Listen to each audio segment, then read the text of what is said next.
সবে বরাতের রাইতে হালুয়া রুটি বানাইলে কয়ে বেদাত, খাওন বেদাত। আমি জীবন শুনছি না। কেন কা হালুয়া রুটি ভাই?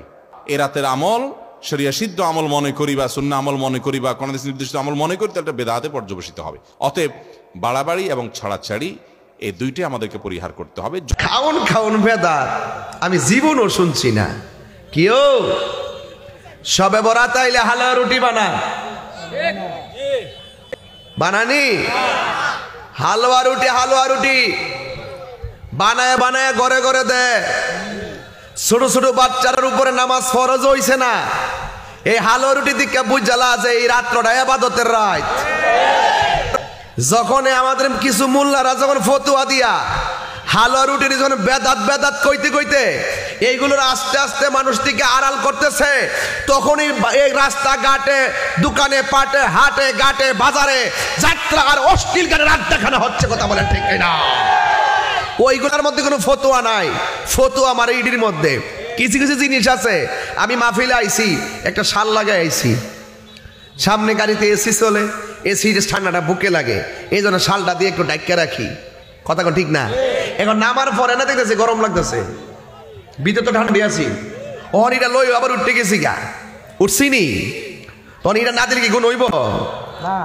হ্যাঁ, গুণ হইব তো।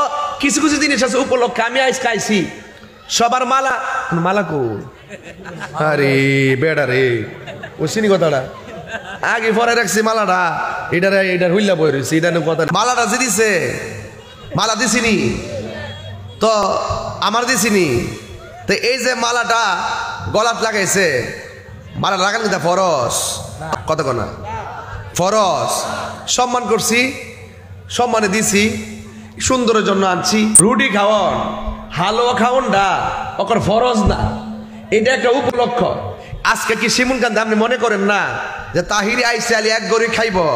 খবর লইয়া দেখেন প্রত্যেকটা ঘরে ঘরে মুরগি জব করে রাখছে আত্মীয় স্বজনের কারণে। কথা এটা কি ফরজ? যদি মাহফিল উপলক্ষে ঘরে ঘরে ঘরে ঘরে মুরগা কিনলে গা, মুরগা তোর গামলা বলবার লেগা। আমার শরীরে একটি খেটকিটা মেজাজ আছে, এই জন্য এটা ভারী না।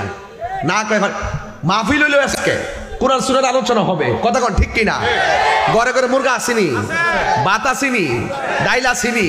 এই যে আয়োজনটা ঘরে ঘরে করছে, কোন বেড়া দেয় ওয়াজ মাহফিল উপলক্ষে ঘরে ঘরে মুরগা জব করা বেদাত। মানবেননি? ফটোটা টিকবনি? আপনি ইচ্ছা করলে জুম্মার দিনও হালুয়া রুটি করতে পারবেন, ইচ্ছা করলে আপনি ওই 5 ওয়াক্ত নামাজের উপলক্ষে হালুয়া রুটি করতে পারবেন, ইচ্ছা করলে মাহফিল উপলক্ষে করতে পারবেন, ইচ্ছা করলে আপনি ঈদের দিন করতে পারবেন, ইচ্ছা করলে আপনি ঈদের পরের দিন করতে পারবেন। গুণ হইব তো। খাওন বেদাত, এটা কোন কিতাব আমি বুঝলাম না। আমি এটা এই বেদাতটা আমার বুঝে আইছে না বাজান। ঠিক আছে নি? এটা আমার বুঝে আইছে না। মনে করেন যে একটা লোক মারা গেছে, একটা লোক মারা যাওয়ার পরে মনে করেন 40টা করে, 3 দিনে 5 দিনে মাতাত করে, 7 দিনে মাতাত করে, এটার এক বেদাত। এটা জায়েজ না। কয়নি এটা জায়েজ না। মানে আমি আর বলতাম চাই ওই মানুষ আইনা যে একসাথে খাওয়ানোর পরে তো একটা গরু আনে, বইস আনে, আইনা খাওয়ানোর পরে সবাই খাওয়ার পরে সবাই জাগা। যদি আপনি এই টেহাটা শুধু মুট করে হেরার হাত দেলাইন, এইটা জায়েজ আছে। কথা কোন ঠিক না? এইটা জায়েজ আছে। সাতাইশ না বাবা, 14 শাবানের রাত বা যেটাকে শবরাত বলছি আমরা, এই রাতের মূল আমলই হলো, এটাকে কেন্দ্র করে মূল আমলই হলো নিজেকে শিরক এবং হিংসা থেকে পরিচ্ছন্ন করা, সাধারণ ক্ষমার উপযুক্ত করা। এটা হলো মূল আমল, বাস। এর বাইরে আপনি ক্ষমা লাভের জন্য যদি চেষ্টা করেন, সেটা কোনো দর্শনীয় বিষয় নয়। তবে এই রাতকে কেন্দ্র করে বিশেষ ফরম্যাটে নামাজ, রাত জেগে, তারপর বিশেষ ফরম্যাটে ইবাদত, এই সূরা এতবার, এই নামাজ এত রাকাত, এরকম কোনো কথা কোরআন হাদিসে বর্ণিত হয়নি। এগুলো আমরা মনগড়া বানিয়ে নিয়েছি। এবং যদি এরকম কোনো ফরম্যাট আমরা ঠিক করে নিয়ে সেভাবে ইবাদত করাটাকে আমরা এ রাতের আমল, শরিয়া সিদ্ধ আমল মনে করি বা সুন্নাহ আমল মনে করি বা কোন নির্দিষ্ট আমল মনে করি, তাহলে বেদাতে পর্যবসিত হবে।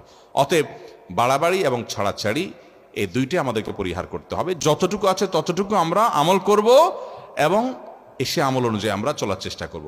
শবে বরাতে সবচেয়ে বেশি মানুষ মসজিদে কেন ভিড় জমায় বলেন তো? শবে কদর বেশি ফজিলতপূর্ণ না এই রাত? শবে কদর কোন তুলনা আছে শবে কদরের সাথে কোনটার? কিন্তু শবে কদরে কি এত মানুষ ইবাদত বন্দেগী করার চেষ্টা করে শবে বরাতে যত করে? কারণ কি? মিষ্টির জন্য বলে, খারাপ বলেন নাই। আমি ছোট থাকতে যখন মাদ্রাসায় পড়ি, লজিংয়ে ছিলাম এক বাড়িতে, আমার মনে আছে এক মসজিদে সারা রাত সব রাতে এরকম দোয়া দরুদ হয়েছে। এবার শেষে মিষ্টি বিতরণ হচ্ছে, জিলাপি দিত আর কি। তখন তো জিলাপি দেওয়া হচ্ছে, তো এক আল্লাহর বান্দা তার যে জিলাপি দিচ্ছে সবার দুটা দুটো করে দিচ্ছে, ভুলে তার একটা পড়ছে আর কি। পরে সেই জিলাপিটি নিয়ে এসে বাইরে ওই মুয়াজ্জিন বেচারার 14 গোষ্ঠী গালিগালাজ করতে করতে বলতেছে যে সারা রাত বেটা সবচেয়ে বেশি কানলাম আমি, আর দিছে আমার একটা। আল্লাহর কাছে এই নসিব চাই এই একটা জিলাপি নিয়ে পাইলাম। সে কানতে কানতে মুয়াজ্জিনকে গালিগালাজ করতে করতে যাচ্ছে। আমার ছোটবেলার ঘটনা। যাই হোক, তো মিষ্টির জন্য যায় না, এটা পুরোপুরি সঠিক না। এত অভাব পড়ে না যে সারা রাত মানুষ মসজিদে পড়ে থাকবে একটু মিষ্টি একটা প্যাকেটের জন্য, আমার মনে হয় না। আমার যেটা মনে হয়, সবচেয়ে বেশি মানুষ এ রাতে বাদবন্দির চেষ্টা করে, কারণ মানুষ মনে করে এ রাতে ভাগ্য নির্ধারণ হয়। অতএব এক রাতে বাদবন্দি করে যদি সারা বছরেরটা ফাইনাল করে ফেলতে পারি, মন্দ কি? এই হলো মূল কাহিনী। আল্লাহ তাআলা আমাদেরকে বিশুদ্ধ পদ্ধতিতে ইবাদতবন্দি করার তৌফিক দান করুন। তাহলে ভাইরা আমার, মধ্য শাবানের রজনীতে আমরা আল্লাহ তাআলার কাছে ক্ষমার উপযুক্ত হওয়ার জন্য, হিংসা শিরক থেকে মুক্ত হওয়ার চেষ্টা করব। ক্ষমা পাওয়ার জন্য প্রচেষ্টা আমাদের থাকবে, কিন্তু ওই যে বেদাতি পন্থায় বিশেষ ফর্মে ঠিক করে ইবাদত, নামাজ, হালুয়া রুটি খায় মানুষ। হালুয়া রুটি কেন খায়? কেন খায় হালুয়া রুটি ভাই? সারা দেশে অনেক জায়গায় এখনো এটা হালুয়া রুটি ওই দিন বানাবে মানুষ। হালুয়া রুটিটা কেন হয় বলেন তো? বলে যে নবী সাল্লাল্লাহু আলাইহি সাল্লাম উহুদের যুদ্ধে তার দন্দান মোবারক শহীদ হয়েছে, এই জন্য উনি শক্ত খানা খাইতে পারতেন না, হালুয়া খাইতেন। এই জন্য আমরা হালুয়া খাই। আরে ভাই, নবী সাল্লাল্লাহু আলাইহি সাল্লামের দাঁত ভাঙছে প্রথম কতল, ওটা শাবান মাসে ঘটেই নাই, ওটা পড়ছে আরেক মাসে। আপনি এটা এই মাসে আনলেন কোত্থেকে?